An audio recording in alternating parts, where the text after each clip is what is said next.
Welcome, everybody, to this Friday afternoon live weather and climate office hour. I apologize for being a couple minutes late. It's been a bit of a crazy day, crazy week. Does it feel like it's been a long week for anyone else? Anyway, welcome, and hopefully you're enjoying the warm but not that warm of weather in California at the moment. And the recent reprieve of much cooler weather, including rain in certain parts of the northern quarter of the state this past weekend. Very unusual August precipitation that, at least along the north coast, was a multi-inch soaker. And the relatively clearer skies that have been around for the past couple of weeks over most of California. Still some significant smoke being emitted from the coffee pot fire in the southern Sierra Nevada, but otherwise not a lot of large or significant fire activity and relatively good air quality in a lot of places outside of the usual photochemical smog air pollution hotspots this time of year in the inland regions and in the valleys. Just a reminder that this channel is sponsored by REASK, a company that is rethinking Earth system risk. Always embed a link to REASK in the video that's available for viewing after the live session has ended, so you can check it out that way.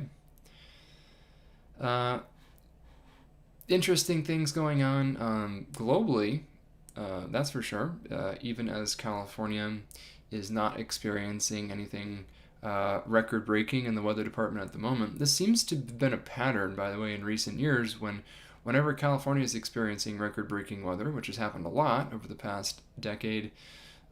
Much of the rest of the U.S. outside of the southwestern states aren't necessarily experiencing the same kind of extreme weather. Or globally, when there's a spate of really extreme heat or precipitation in some other places, California is pretty quiet. The strongest example of that, I think, was last year, generally speaking, when there was just this unbelievable litany of extreme and record-breaking weather events the world over, except for California, which ended up, except for last 2 winters ago, of course, was extremely wet statewide. But the spring, summer, and autumn were relatively quiet, although, again, I suppose punctuated by a couple of notable events like Hurricane Hilary last summer, that made landfall at near tropical storm strength close to Southern California and brought a lot of summer rainfall, record-breaking summer rainfall in a lot of spots, to the southern third or southern half of the state last year. Nothing like that on the horizon or on the calendar, of course, at the moment in California. But there was some pretty notable weather as recently as a week ago, in the sense that there was this low-pressure system, distinctly non-tropical low-pressure system, so a Pacific mid-latitude temperate low-pressure system off the west coast that brought widespread rain to much of the northernmost California and most of western Washington and Oregon. Record-breaking August rain amounts in some places. Worth noting that the record daily rainfall, such as that's a meaningful statistic, I would argue that it's usually not, but there are a number of calendar days in August throughout California where places in the coastal and valley regions have record daily rainfall of 0.01 inches, or even just a trace of rainfall, meaning that essentially the most rainfall that's ever fallen on that calendar date in over a century in some of these places is a brief sprinkle that wasn't even fully measurable. So when we say that some places in California will have broken their August daily or their August monthly rainfall record by something like a factor of 3 or 4, sometimes that's simply because the baseline numbers are just so extremely low that it doesn't not take a very large amount of water to fall from the sky to make up a very large fractional change relative to that baseline. So if your average August rainfall is 0.05 inches, as it is across much of the coastal part of Northern California, if you get a quarter inch of rain, you're at 500% of your August average. Quarter inch of rain in August, as some places from about Mendocino County northward experienced last week, is certainly nothing to sneeze at. Much welcomed in terms of what it does for fire risk and really just offering a reprieve from the long dry summer. But also, it's not a fire season ending amount of water by any means. The only place in California where I think the amount of rain that's fallen over the past couple of weeks is likely to greatly mitigate fire season is certainly along the north coast, where some places have seen as much as 3 to 5 inches of rain. That is quite a lot for August, and that is more than enough to essentially mean that the fire activity is going to be quite minimal there, unless somehow it doesn't rain until November, which up along the north coast is pretty unlikely. Elsewhere, the rain that we've seen, certainly not in the 3 to 5 inch range, but locally over an inch in a few spots up by Shasta and some of the foothills, including portions of the very large fire footprint from the Park Fire, which is now essentially a non-active fire at this point. I'm not sure if it's officially 100% contained, but there really isn't any activity that's notable on its flanks at this moment. There had been some concerns about flash flooding. I haven't heard about anything that occurred in that footprint on a significant scale, which may be either because the rains didn't reach that intensity or they weren't quite widespread enough. But in any case, it doesn't sound like there were any major issues. This rain was definitely net beneficial for the northern quarter of the state where it fell. Some sprinkles and some brief showers as far south as the Bay Area. There were even a couple of places in the Bay Area that saw some moderate downpours briefly, enough to set some somewhat dubious daily rainfall records, which don't mean a whole lot in the scheme of things, but still a nice change of pace.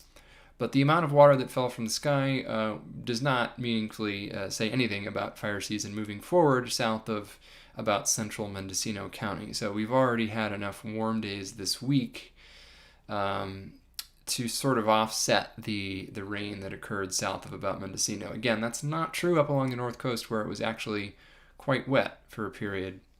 But for the most part, we're largely back to where we were before a couple weeks ago in terms of vegetation moisture, except for that northwesternmost part of California.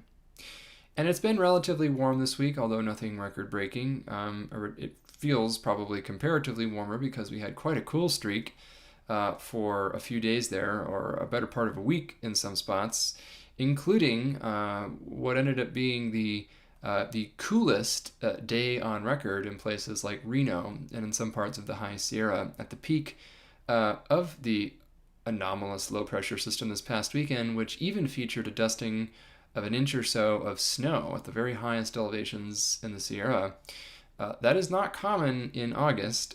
If you were in the high Rockies, which are mainly a few thousand feet taller than most of the peaks in the Sierra, that wouldn't have been so unusual, but that is unusual for the Sierra Nevada in August, and in some spots there was accumulating snowfall in places where that hadn't happened in 20 or 30 years in August. So it has happened before, but in our warming climate, it has become really hard for that to happen in the off season, and so it was especially notable that happened this past weekend, along with a record cool daytime high temperature in Reno and some other places. No record overnight low temperatures on a monthly scale by any means, but it was definitely cool or even chilly with a dusting of very high elevation snow. All in all, I don't think this was a weather pattern that caused too many problems for anybody, mostly just offered some relief from the heat and the exceptional dryness of the first half of summer.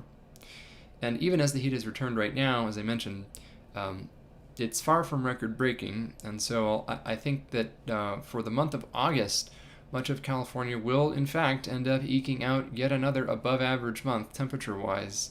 It's mainly because it was warm at the beginning and now the very end of the month, despite some anomalous coolness in the middle of the month and some precipitation. So I'll throw some maps up on the screen to discuss that with a little more detail in just a minute or two. So I think what's a lot of folks are interested in at this point, moving forward, is what does the fall look like? And depending on how folks define it, some people will call it fall on September 1st. The atmosphere thinks otherwise. Usually, meteorological seasons are a little bit behind astronomical seasons, largely because of the high heat capacity of water and of the oceans. So there's a lot of thermal inertia, which means that the Earth's temperatures often lag the position of the sun in the sky, which is why you can get some pretty hot days later in autumn when the sun is at a relatively low angle than you can get early in spring when the sun is at an equivalent angle. That's because in early spring, your thermal inertia is pulling you back toward winter a little bit in terms of all the water in the system, but in the summer, it's trying to eke out another few weeks of summer.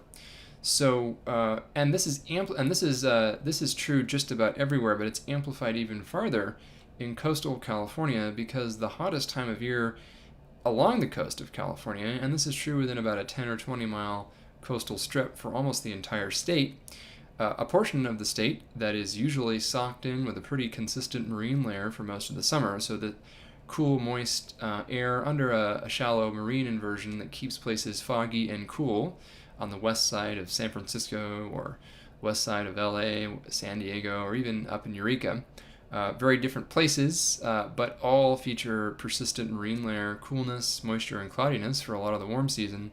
That often goes away in September and October because the mean wind pattern does not favor as much cold water upwelling offshore. So that northwesterly flow, winds from the northwest to southeast that blow parallel to the coast, and for a reason, through a process known as Ekman pumping, actually directs water perpendicular to the coast, so offshore at a 90-degree angle. So the wind is blowing parallel to the coast, but that water wants to diverge away from the coast, and because essentially physics abhors a vacuum, water's got to come in from somewhere and fill that space from that offshore moving water. And where does it come from? Well, it can't come from the land because you can't. There's no infinite water source from the shoreline, so it's got to come up from underneath. So this is known as upwelling because the water is moving upward vertically in the ocean column. And as you might expect, that ocean water from the deep is cold. So that all that cold water coming up from the deep is the reason why the Farallon Islands and the coast of California, especially Northern California, is so darn cold from about May through July, sometimes into August. But the reason why things warm up along the immediate coast late in August and then into September and October especially is because that northwesterly flow usually starts to fade as the subtropical high pressure system over the northeastern Pacific weakens seasonally. So although the sun angle's lower, although the inland regions are getting cooler by the time we get to late August and early September, the immediate coast is usually hotter because it's more predisposed to have at least a lack of a marine layer, a lack of onshore flow, that natural air conditioning fades, but also because we start to see the occurrence of offshore land-to-sea winds, generally east to west or northeast to southwest winds across the California coast, and that tends to bring inland air masses to the coast, and as you'd expect, those inland air masses are generally drier and warmer than the ones that are being blown out over the ocean. So that is why California's coast tends to see its hottest time of year in September or October, which is even further lagged than that astronomical versus meteorological seasonal lag that we get due to the thermal inertia of the Earth.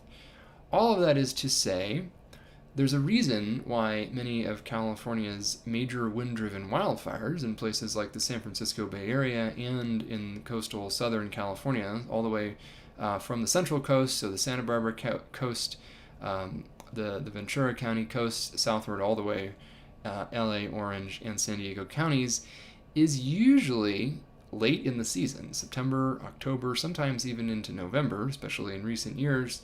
And that's because this is when the offshore winds occur. It's when the coast tends to be driest and warmest with the least marine layer influence, and it also happens to coincide, somewhat problematically, with the period which vegetation is usually at peak seasonal dryness. We're certainly seeing this year in the absence of a major anomalous tropical moisture event like we got last summer, which short-circuited this whole process and kept things sopping wet in late August in Southern California. we've actually seen a below average summer monsoon in Southern California across the mountain and desert regions. So things are near to below average dryness now in Southern California from the summer, following what was a really wet winter and spring. So there was a lot of vegetation growth in the grasslands, the desert regions, and in the chaparral regions, with some brush also responding to that added moisture this past spring, especially in coastal central and Southern California, where things were most anomalously wet in winter 2024. But now we're reaching peak seasonal dryness, and there are continued expectations that September and October will likely be hotter than average, expanding all the way to the coast, with no sign of an early arrival of rain this year. So essentially, the formal predictive services from the federal government has suggested a high likelihood of above average large fire activity in coastal central and Southern California, as well as in some places near the Bay Area and on the western slopes of the Central and Southern Sierra heading into autumn, and I have no reason to disagree with that. In fact, that's essentially what I've been advising was likely all along, unless there was some unexpected widespread precipitation event in August, September, or October. There was that big precipitation event, of course, last week up in far northwestern California, where I do think fire season has been substantially mitigated, but we've not seen that in the Bay Area or southward. And so I think that original prediction is pretty much still holds. So I'm going to bring up a few maps. You're going to see me transition over into this other application. You'll briefly see the whole screen pop up. That is, I still need to find the time to figure out how to make that not happen, but for now, not a big deal, I suppose. All right, so you'll see my whole screen, infinite mirror, and now I'm going to go over to the weather model. Okay, so as usual, this is a shout out to Tropical Tidbits. It's a nice, freely available weather model data visualization website run by Dr. Levi Cohen. What we see here is, and I like to use ensemble averages most of the time because you're much more likely to get a meaningful signal from a blend of multiple different potential initial conditions rather than just a single model run. This remains the bane of weather apps the world over. But anyway, that's a topic I've covered before and will probably cover again in a future session. But suffice it to say that this is a representation of what the atmosphere looks like now. Again, this is the 500 millibar geopotential height anomaly. The red zones show essentially regions where the middle atmospheric pressure is higher than average, and blue regions where it is lower than average. In a warming climate, we see more red than blue because the atmosphere thermally expands on average in a warming climate. The 500 millibar layer, if you may remember from previous sessions, is essentially the half mass layer of the atmosphere. It's a rough demarcation of places where the atmosphere is. It's a essentially a rough estimation of the altitude at which half of the mass of the atmosphere lies above and half lies below. So it's well up there, halfway up in the mass-weighted atmosphere. For those folks who think in exponential functions, the half mass layer of the atmosphere, because of the logarithmic nature of the atmospheric pressure, is not the halfway point geometrically speaking. So the atmosphere becomes dramatically less dense as you go up, and so it's not a linear function of height. None of that is particularly important to the conversation we're about to have, but I just thought that some folks might find that interesting. But for the purposes of this conversation, red blobs are ridges of high pressure, and blue blobs are regions of unusually low pressure. So this is the present in the ensemble. I'm actually going back in time, showing yet another trough across the Pacific Northwest that brought some more rain. Earlier this week, this is looking back at Tuesday, in California, of course, it did not rain this week. In fact, it was actually warmer and hotter than average, so they got some more rain up in Washington, but not so in California. This trough, as it moved across the northern Rockies, resulted in a major windstorm that caused wildfires in Idaho and Montana and Wyoming to blow up, which are now remaining very active with a very escalated wildfire situation across much of Idaho, parts of the Great Basin into Nevada, as well as western Montana and parts of Wyoming. But that trough is now officially out of the picture, and a strong ridge. This is again essentially the present, and actually this is a slightly older model run, so I want to show something. Apologies for the click through here. Okay, that one isn't fully in yet, so I'm going to stick with this one so you can see the bigger picture. So this is today, and I'm also in the wrong region now, so I want to pull that back up to the west. Okay, there we go. This is today. This is we got a stronger ridge rebuilding over the Pacific Northwest, a weaker ridging over California. It's nothing to write home about, but it is slightly warmer than average across inland areas. We are going to get another much weaker low pressure system this weekend, moving into Northern California. And actually, I want to make sure these are the normalized anomalies, so it looks a little bit different, but similar. Another low pressure system moving in for a cooling trend over the holiday weekend. So no record-breaking heat this holiday weekend. Often that September 1st weekend, we've seen a lot of extreme heat and wildfire events in recent years. We certainly won't have the extreme heat. There may be some breezy conditions that could result in some increased wildfire activity, but nothing extreme at this point. I don't think this system is going to bring much, if any, precipitation anywhere in the west, and we can see at most a few sprinkles up in Oregon and Washington, but nothing meaningful in California at all. So a couple of isolated mountain thunderstorms earlier in this period, unrelated, but that low pressure system isn't going to do much other than bring cooler temperatures this weekend and maybe some isolated thunderstorms up in Oregon.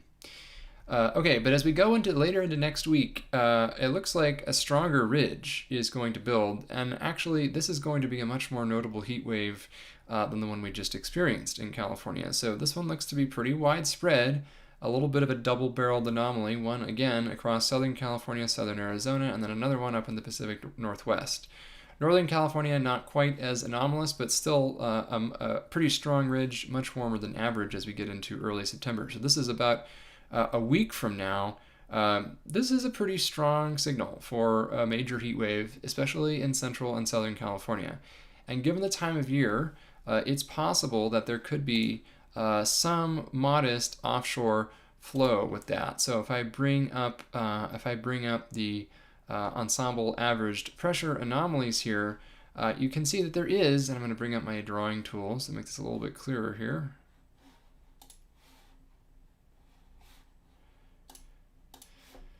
Just bringing that up. You do see that there is a little bit of a blob of slightly higher than average surface pressure over Nevada and slightly lower than average pressure over Central California. So that kind of gradient might set off some offshore flow. It does not look dramatic. This does not look like an extreme wind event, although there could be some locally stronger winds coming off of the Sierra Nevada as well here.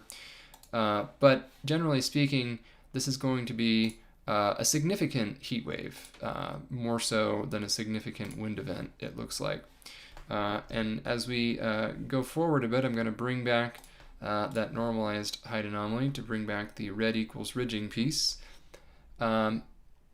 We go out about 10 days, still higher than average heights across California, out to about 10 days, but cooling from what it was.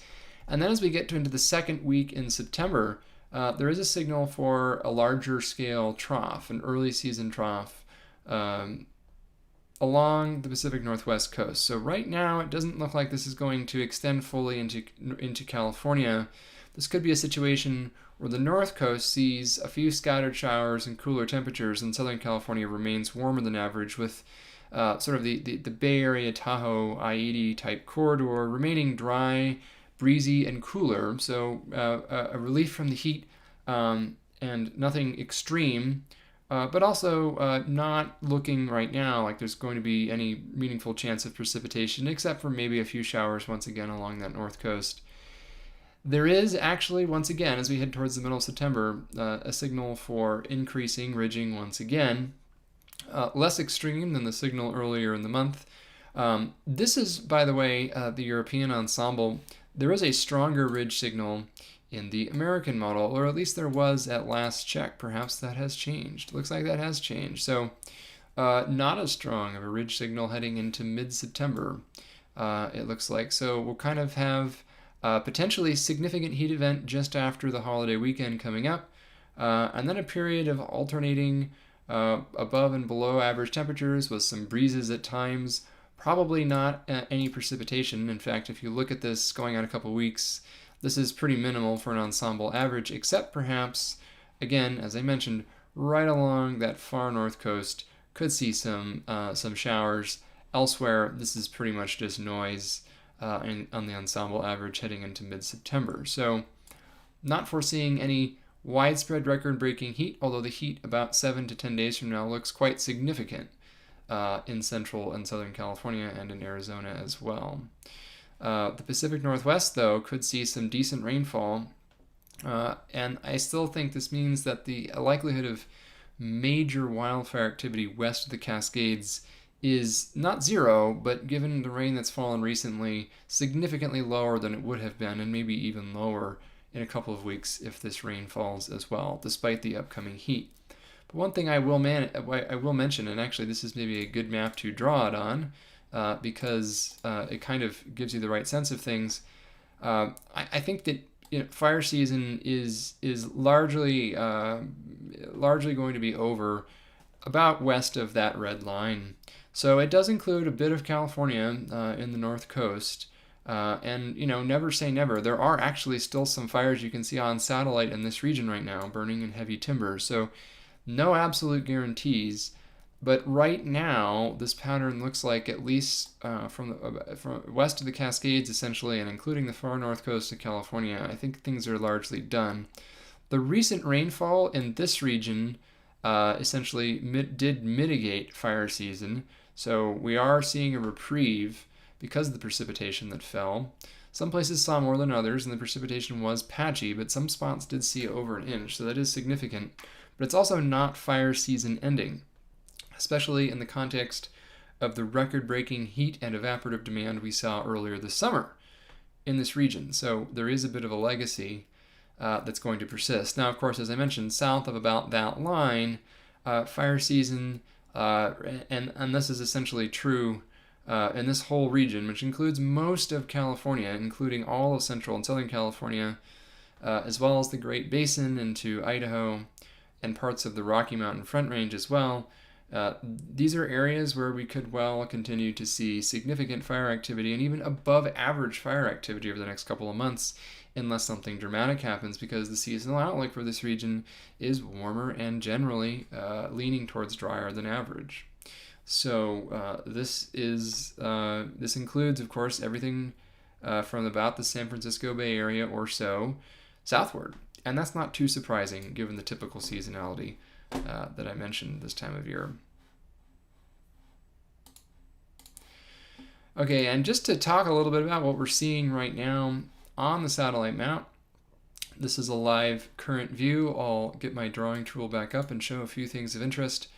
Some cumulus clouds over the Sierra Nevada, but nothing too dramatic. Otherwise, quite clear really throughout the West Coast. This is a pretty clear day along the Pacific Coast. There's a limited amount of fog along the immediate coast, but right now, even in the Bay Area, there's actually a fog-free coast all the way from Mendocino down past Big Sur. So that's pretty impressive. And there is still some sort of late season monsoon thunderstorm activity occurring in the Four Corners region. You can see this big blob of smoke across central Idaho. These are the big fires there. But otherwise, it's a pretty calm day across a lot of the West. One thing I do want to show is, if I can do this, there we go, just the shortwave imagery. This is one way it's easier to pick out fires. A couple items of note here. One up in this region. Look at all those little black dots up in Idaho and Montana. Those are all fires. There are a lot of fires percolating still. And I'm going to zoom in on a couple of regions really quickly to show at the sub-regional scale Not a lot of fires to talk about in the southwestern California, but there is one, and this is the one that's generating all that smoke in the San Joaquin Valley. This is the coffee pot fire, which I've in the southern Sierra Nevada, which I've circled here, doing some good work actually in terms of reducing fuel loading under moderate burning conditions, not extremely mild, but also not extremely severe. So hopefully, the net effects of this fire are largely beneficial ecologically, at least at the moment. But it is burning relatively hot right now, and it is generating a lot of smoke. So that would be the primary downside in this setting here. And if I bring back the visible, you can see it's a little bit hidden by some cumulus clouds, but it looks like it did just send up a brief pyrocumulus cloud. So if you're in Fresno, this is probably what you're seeing right now. If I go back up to Idaho, what you'll see, and actually I want to zoom in a slightly different region here. Maybe I need to go to a localized sector. That's the one. That's the wrong imagery. Apologies, I need to go one farther north. Here we go. Just pointing out again that fire season is very active still up in this region, and you can see in this region there are over a dozen black spots. All of those are individual wildfires in this region from northern Idaho into the Bitterroots of southwestern Montana, and this has been producing a lot of smoke, a whole lot of smoke in recent days. And one more place on this radar tour, on the satellite tour, I'm just going to take a look up in Canada. And there are parts of Canada too where wildfires remain quite active, and this is starting to get pretty late in the season for that. Again, note this in northern Saskatchewan, there's quite a bit of boreal forest fire activity going as well. I do think the fire season up in this region is about to wrap up because that's sort of the seasonal expectation. But this was another remarkable wildfire year in Western Canada following a record-shattering year last year. Almost as if it's part of a trend. Being a little sarcastic there. One other thing I wanted to show, and then I'll bring back my face on here, is an estimate of, okay, well, how cool has it been the last few days? And the answer is, if, as I mentioned, if you've been up in the Reno Tahoe area or up in northwestern Nevada, last week has been essentially the coolest such week since at least the late 1970s in your area. So that's notable. We don't see cold anomalies like that very often these days. So your mileage may vary, but if you're in the Tahoe area or in the Reno area, or really anywhere sort of in this general vicinity, there are patches where it was either the coolest or second coolest late August period in the last 40 years or so. So that's notable.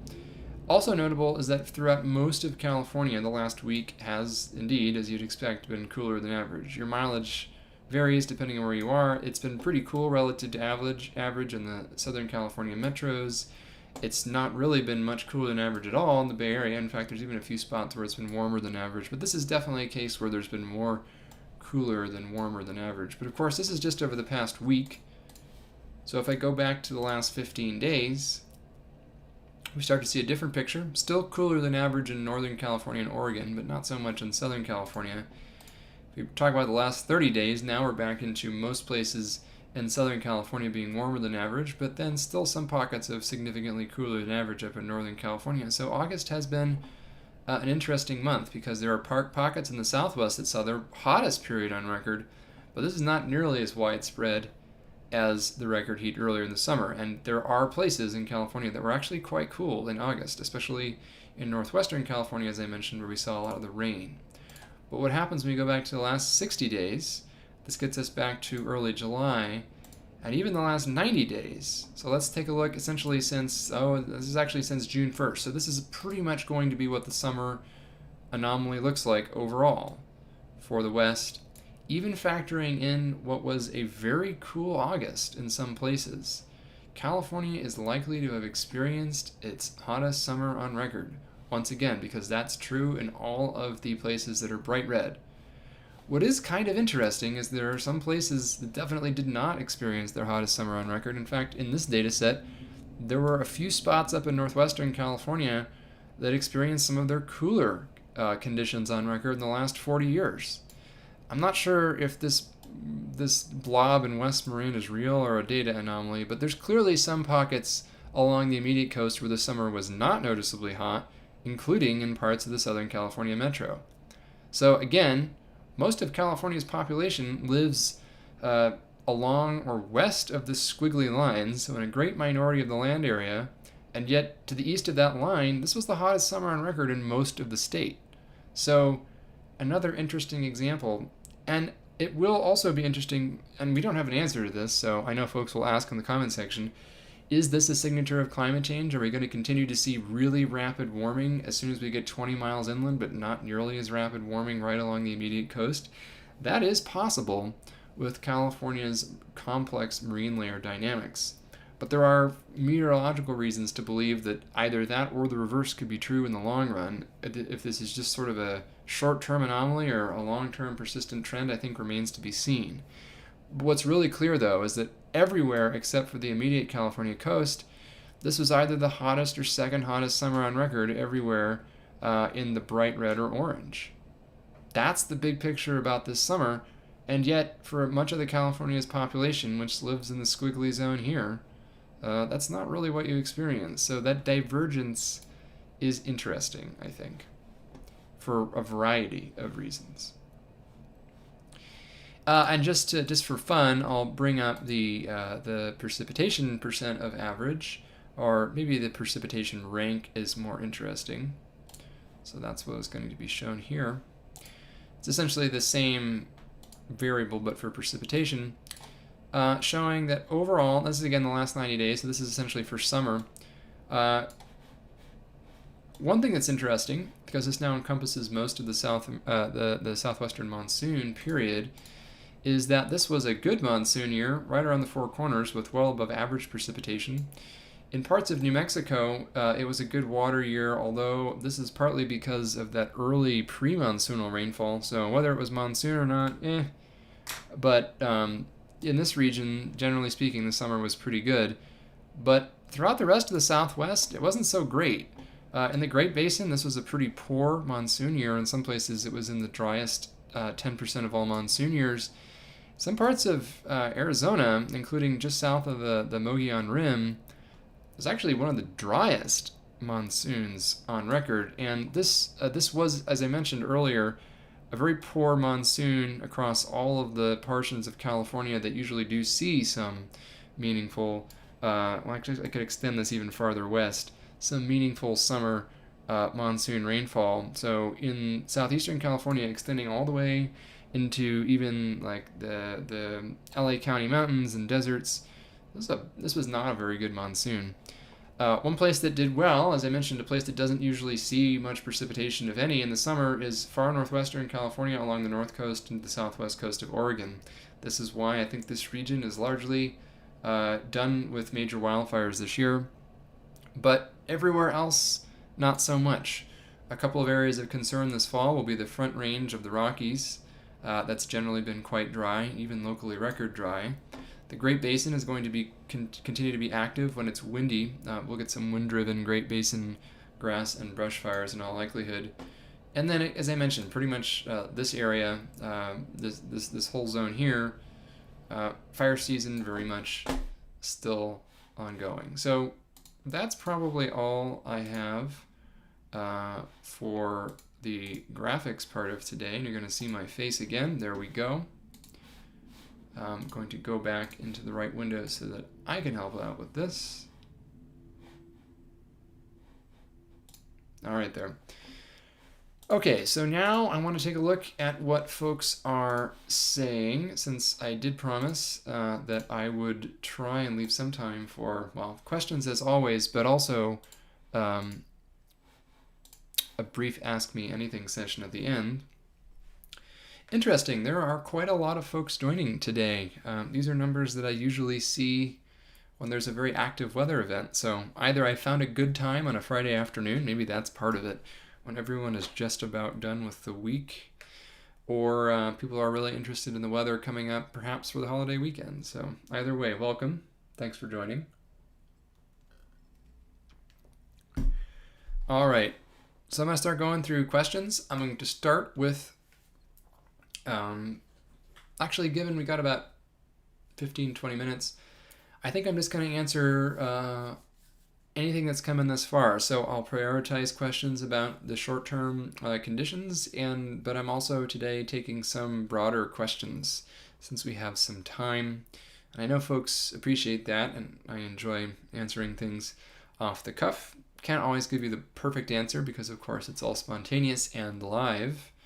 But I do try and have these sessions periodically, and I do try having these full sessions that include a full hour of Ask Me Anything type content, at least periodically. So haven't scheduled one of those in a while. Maybe September will be a good time for the next one. But for now, in the next 15 or 20 minutes, the first question from Paul is, now that we're a couple years out from the epic La Nina winter of 22-23, do we have any understanding of why it was so unusually wet and cool?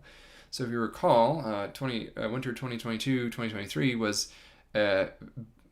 both very wet and also very cold in many parts of California, with a hugely massive snowpack in the Sierra Nevada, either the second or even locally the largest snowpack on record in a few places, which is remarkable in the context of a warming climate where we're seeing, on average, significant declines in California's snowpack. Interestingly, we're not seeing a decrease in the most extreme snow years or snow events, but we are still seeing a decrease in the average amount of mountain snow. How does the math work out on that? Well, as you might have guessed, we're still getting snowstorms that are every bit as big as the ones we used to get, and even individual snow years that are essentially as big as the ones that were in the biggest years in the past. But what we're seeing a lot more of are terrible snow years in addition to that. So we're seeing a lot more years with abysmal snow conditions. And so the average there is that we're getting less on average. So we're actually seeing, I think so far recently, we've seen an increase in snowpack variability. There is some indication, there's actually strong research now suggesting that the extreme snow events in the Sierra, and probably generally elsewhere in cold places and at high altitudes and at high latitudes, will decrease much more slowly than more tame snow events. So picturesque and fun, pretty snow events are decreasing a lot faster than the hugely disruptive, massive multi-foot events, which can make snow management difficult in places that are cold and snowy. I mean, I've talked this past winter, I was up in South Lake Tahoe for a meeting of television meteorologists and ski industry folks, and one of the big topics of conversation in South Lake Tahoe, and really throughout the basin, and arguably throughout the Sierra above a certain altitude, is that there have been two problems over the past 10 or 15 years, and they're almost the exact polar opposites of each other. Some years there's virtually no snow, and at least through January, early January this past winter, that was the case up at Tahoe. There was pretty terrible snowpack when I was there just after New Year's. That did improve considerably in February, but the challenge is that we're sort of alternating between very poor snow years and then very extreme snow years leads to two very different sets of challenges. One is the environmental and economic impacts of a area that's quite accustomed to a lot of tourism for winter snow sports, not having snow to encourage people to come up, and also having water scarcity and wildfire risk in those years, followed by years where people who haven't spent a lot of time up there in the mountains, assuming that every year is as mild as that, and so end up being unprepared for the massive snowfalls that then follow. And it's also difficult to maintain a municipal infrastructure. So there were problems 2 years ago with roof collapses up in the mountains because of the extremely large and heavy snow loadings that occurred on multiple occasions. And it is challenging in a climate that's warming with less snow overall, and yet with very large extreme individual snow events, you still need to have engineering standards that can accommodate these occasional but very heavy snow loads. So that's a challenge because you're building buildings for a climate that's less snowy on average, but still has to be able to accommodate the very snowiest periods, which so far haven't become less extreme. That's a challenge. But even things as ordinary as, for example, having snow plows and clearing roads from snow. Are you going to maintain a fleet of large vehicles and people who are qualified to drive them under extreme weather conditions every year in a world where you're having less and less snow? You sure need them in some years. You sure needed them in 2022, 2023. But if we go back to a winter like 2013, 2014, I think a lot of those snowplows may not have ever even left the garage. So it becomes difficult to allocate resources, and that's maybe a mundane example, unless you're a county public works director, in which case you're probably tearing your hair out. But it's an example of how divergence between the mean trend and the extremes can be really, in some ways, harder than if it was just changing in one direction or another. If it was only seeing less and less snow in all dimensions, or more and more snow in all dimensions, kind of easier to plan for. And it's kind of an analogy for California's hydroclimate overall. We don't think that it's getting drier or wetter from a precipitation perspective on average. There's not a lot of evidence of this, but we are seeing more extremely wet and more extremely dry events overall, which is consistent with what we expect to see in a warming climate. So all of that's a little bit tangential to the specific question, and that's partly by design, because I don't think we have a good answer to why 2022, 2023 was so active. There's a certain kind of academic meteorological climate paper that exists in the research community that's kind of like a just so narrative, where you trace back a particular weather event of interest. It's like, okay, well, what caused this event? And a lot of these people will go back and say, okay, well, the jet stream was at an unusually extended southeasterly position. Like, okay, that's true, but I mean, we know that an active Pacific jet stream in winter, is favorable for bringing major storms to California. So why was the jet stream at that persistently in that unusual active configuration? And then the study might go on to say, well, the Madden-Julian oscillation was more active than usual, or persistently in a favorable phase for that jet extension for a longer than usual portion of that winter, which is fair, and that's an interesting thing to be able to illustrate. But the scientist in me, the climate scientist in me, really wants to know, okay, but why? Why was the Madden-Julian oscillation so unusually active, and why was that not reflected in the seasonal prediction, which was strongly conditioned on moderate to strong La Nina conditions, which did occur. We did have significant La Nina conditions, and yet in California we had a really wet winter. And the best explanation really that we have so far is that we just do not have very good seasonal scale predictability of large scale features in the North Pacific. And the only statistically robust, consistent predictor we have at scale, demonstrated scientifically at this point, is whether or not ENSO, the El Nino Southern Oscillation, is in a particularly pronounced state. So are we going to have a strong El Nino event or a strong La Nina event, or at least an upper end moderate event? If so, that winter is likely going to see the odds of a dry for strong La Nina or wet for strong El Nino winter tilted for central and southern California in that direction, and the opposite being true across the Pacific Northwest. But that's a modest tilt on the odds. It's a 30, 40, maybe in the most extreme years, a 50% tilt on the odds, far from 100%. And I think what we've realized is that there are other things in the coupled ocean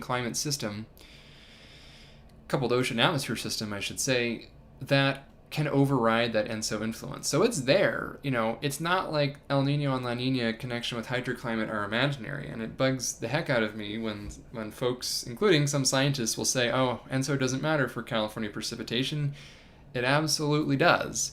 It's just that there are other things that also matter, and they can overwhelm the signal. The difference being, at this point, we don't really have any ability to predict those other things at seasonal scales. So even though they might well be important in a given year, and I think this is what happened, and this is what some of the evidence shows for 2022, 2023, even though those factors ended up being dominant and important, We do not have the ability to predict them well in advance. Full stop. And by in advance, I mean at seasonal scales. We did have really good sub-seasonal 1 to 3 week kind of outlooks in 2022, 2023. So that's a success. But a few months out, we just don't have it for anything other than ENSO. And so ENSO is important, but it's not the only game in town. So we're going to offer these seasonal predictions on the basis of whether ENSO is looking like it's going to be particularly strong or not, because it's really the only thing that we at this point think we can predict that far out, even though we know with 100% certainty that it's not the only factor at play. So in other words, La Nina was correctly predicted in 2022, 2023. It exerted whatever influence it was going to exert on the atmosphere, and clearly something else was more important that year.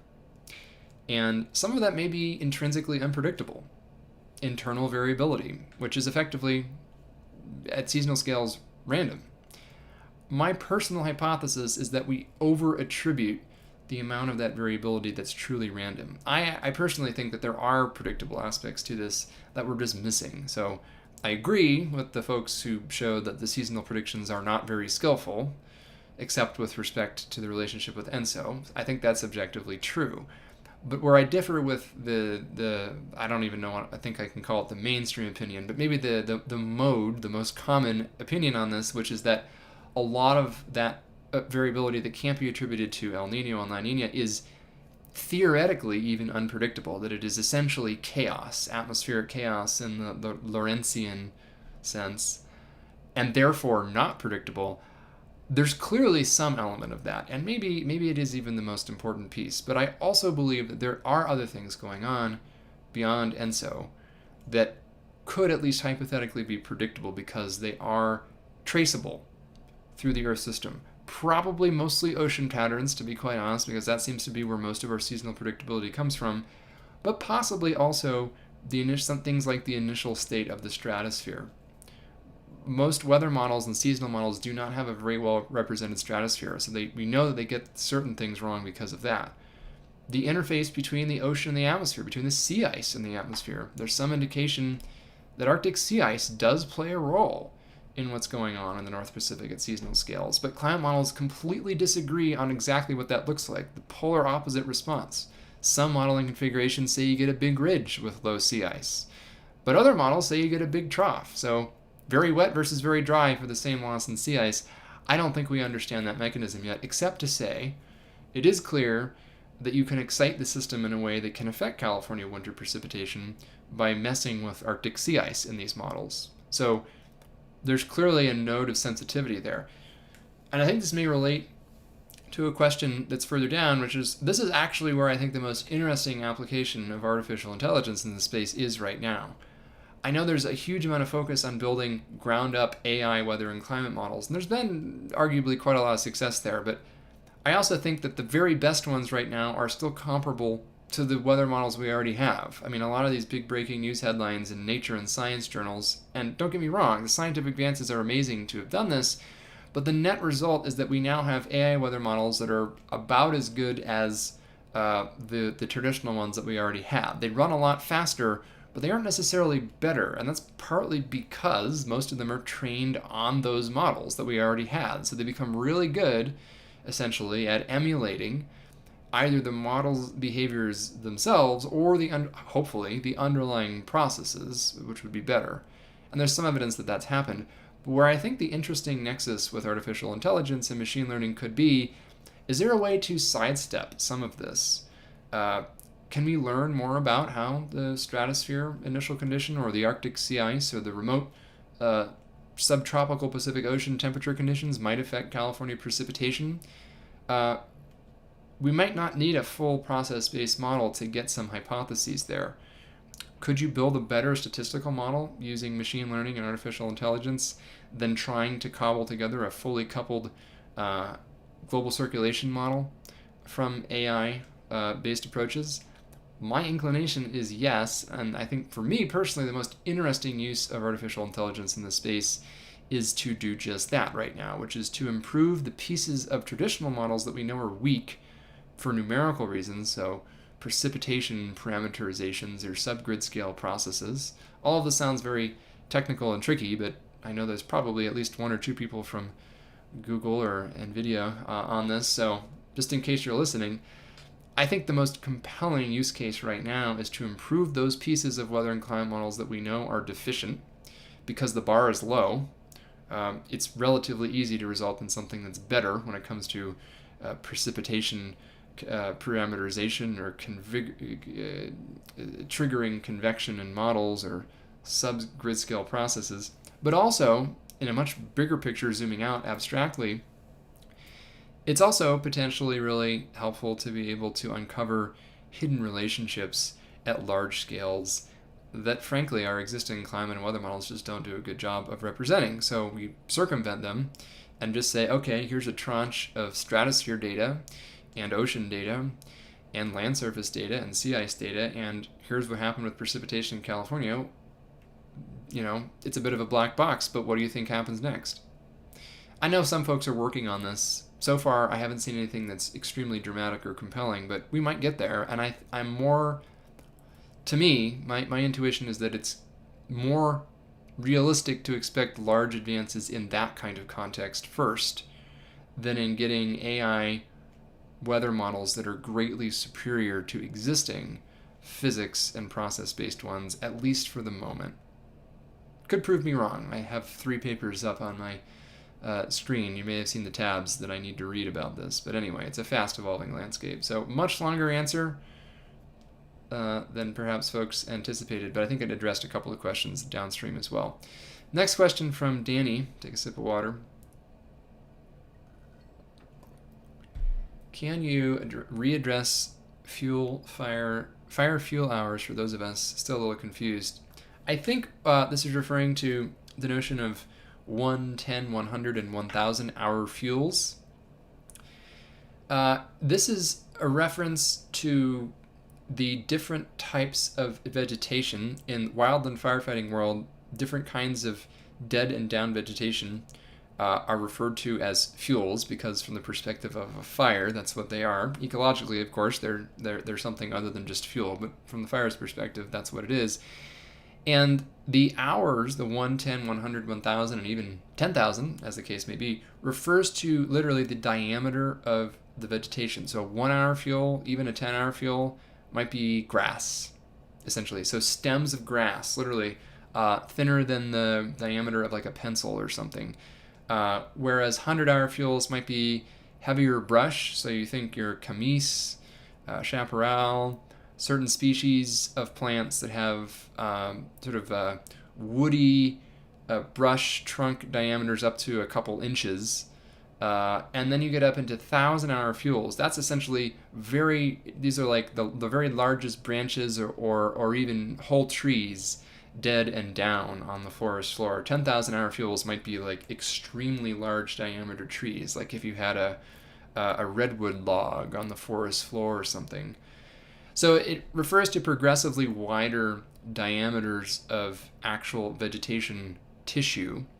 It generally does not refer to living vegetation in most cases, because live fuel moistures for vegetation that is actively transpiring and bringing water up through the roots is, well, hopefully, a lot higher than dead vegetation, which no longer has active vascular tissue to bring that water up through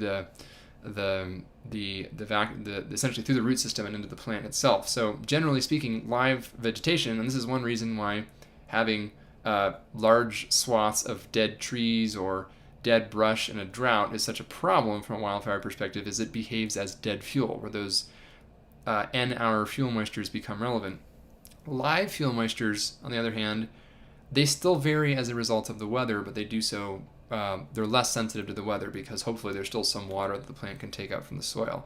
But the basic idea is that with progressively larger fuel diameters or higher hour-based fuel moisture designations, that's an estimate of the amount of time it takes for that kind of vegetation or dead and down fuel to respond to environmental conditions. So for 1 and 10-hour fuels, for example, those are grasses. If you have one hot, dry day, dead grass is going to dry out in 1 to 10 hours. So that same day, if you go from wet one day to dry the next, if there's dead grass, it's going to dry out that same day. If there's dead brush, it might take closer to 100 hours. So 100 hours is about 4 or 5 days. So it's going to take multiple days of really dry weather for it to dry out. 1,000 hours. Well, that's sort of on the order of a month. So that's, these larger logs, branches on the forest floor. It's going to take about a month of dry conditions for these to dry out, and of course, 10,000 hours is multiple months essentially. So 10,000-hour fuels are those huge logs in the forest floor that are responding primarily to droughts, and it takes months or longer for droughts to develop. That's an explanation of what the fuel moistures designations mean. Hopefully that's helpful. Marty mentions that there's people talking as if fire season is over. Well, I talked about that. It ain't over, that's for sure, in places like Central and Southern California, and possibly elsewhere as well. I do think that north coast of California, maybe it's over. Southwestern coast of Oregon, maybe it's over. Elsewhere, Pacific Northwest, things may be getting close to being over. East of the Cascades, it ain't over yet. Central and Southern California, it's definitely not over yet. In fact, the peak even may be yet to come in places like coastal Central and Southern California, as is fairly often the case as we go into offshore wind season. I don't really know why folks think fire season is over. The hottest months of the year along coastal California are September and October a lot of the time. That's when offshore wind season is. This year, we have, as I've mentioned in previous sessions, a stronger than usual expectation of warmer than average conditions continuing into autumn. So there's just no indication that fire season is going to end early in these regions. Bit of a different story along the north coast, but I think that we will see a more active than usual fire season later into the autumn than is typically the case across Central and Southern California, into the Great Basin, and even including parts of the Central and Southern Rockies, as well as the Front Range. I think there'll be a pretty broad region with active fire conditions. Lots of good questions, and I know I'm already past the hour, so I'll answer a few more of them. Let me just see what came in, and I'm going to do make an executive decision on which ones are most interesting that I can answer the most succinctly. So there's a question about the Sahara Desert. I kind of like that one for the Ask Me Anything portion. Let me see what else there is.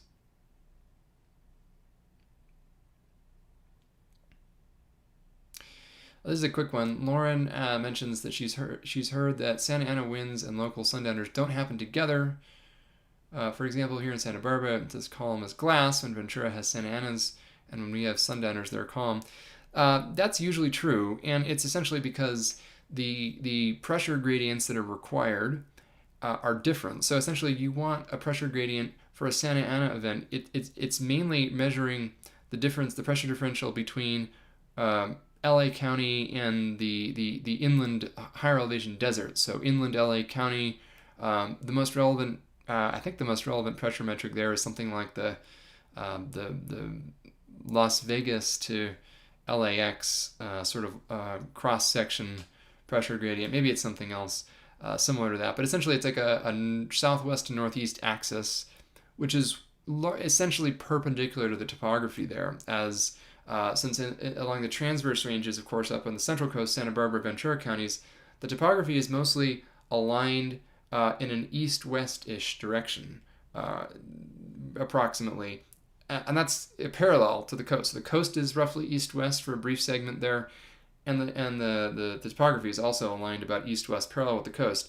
And then as you go into LA County, the coast curves to be more southeast to northwestward, and the mountains also curve a bit. So it has to do essentially with the fact that the reason why you have different big wind events for sundowners, which are mainly Santa Barbara, Ventura counties, versus Santa Anas, which can affect other parts of Southern California more broadly, is that the direction of the wind is different, and therefore the pressure gradient you need to be maximized is at a different angle.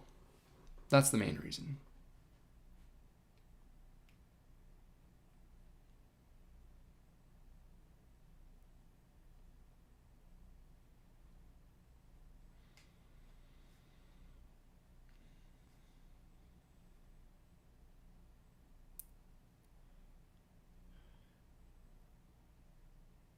All right, let's see here.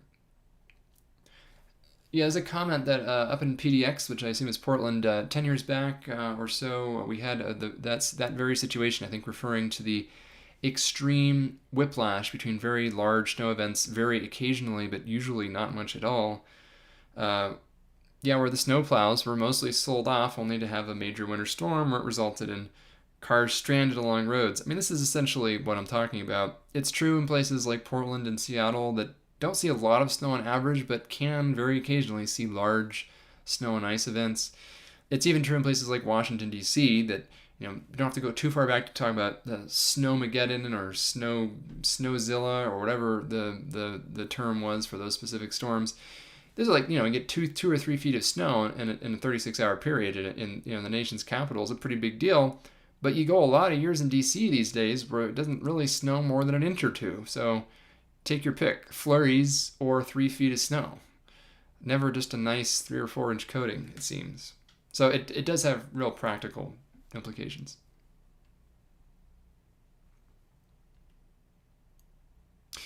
All right, so I think I will take that Sahara question as the last one of the day. So as some folks have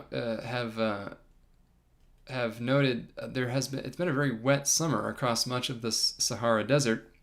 The Sahara Desert is not normally a wet place, as you'd expect. In fact, some deserts are wetter than others, of course. The Sonoran Desert, for example, in the southwestern United States and in northwestern Mexico, is a relatively wet desert, if you will. There is a summer monsoon season, and you do sometimes get downpours there in a typical year. You may only get a few inches of rain a year, but a few inches of rain is more than zero.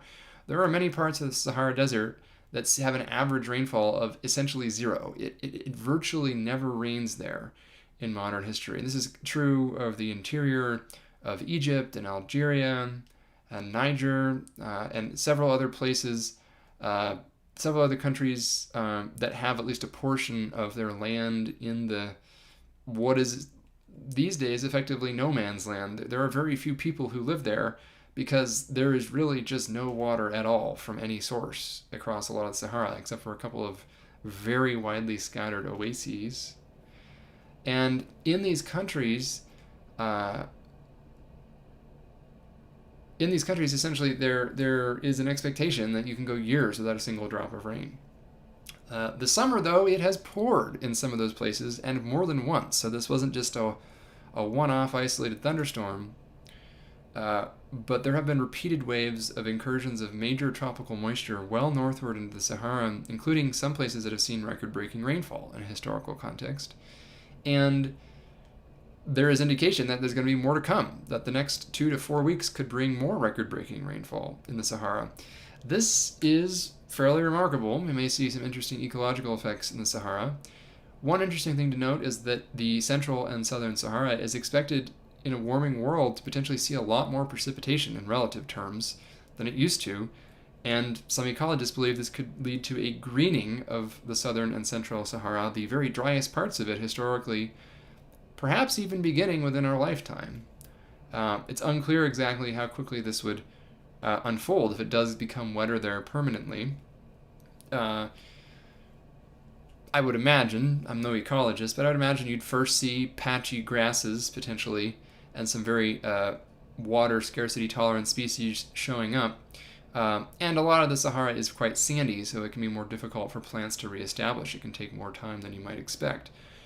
But right now, the effects are that there's been major flash flooding in places that have really not seen it before in historical context, and it appears to be related to why there have been relatively few hurricane seeds this year in the Atlantic. We saw a ridiculously powerful hurricane very early in the season, a record-breaking start to the season that kind of petered out, partly because all of these African easterly waves, which is the term for these atmospheric disturbances that often form hurricane seeds in the Atlantic basin, were much farther north than usual, and were instead affecting the Sahara, rather than moving essentially through the Sahel and equatorial Africa and emerging into the eastern Atlantic and becoming potential hurricane seeds. So it's been an interesting year. This may be shifting, though, at least in terms of hurricanes. It does look like the Atlantic is about to enter a very active period at a time when sea surface temperatures in the Gulf of Mexico and Caribbean are at record-breaking levels. So if a storm does start to develop there, yikes, watch out.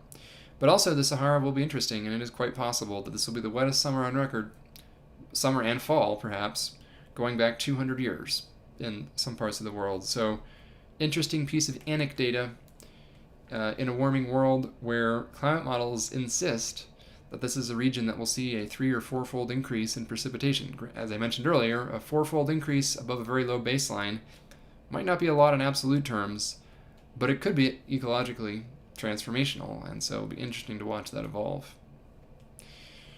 All right, I think that's just about it for the day. Losing my voice a bit, so maybe it's for the best, but thank you for joining. It is very helpful when you like the video or share the channel. Still looking to grow it to at least 10,000 subscribers by the end of the year, so that's a short-term goal that you can contribute directly to. I will probably have another live session later next week. If this time, later on Friday afternoon, is a good one, which it appears to be a pretty good one based on the number of folks who have joined today, I will probably try doing this again, at least periodically, at about 2 or 3 p.m. on a Friday afternoon. All right, so with that, I will leave you there. Have a good weekend, and see you next time.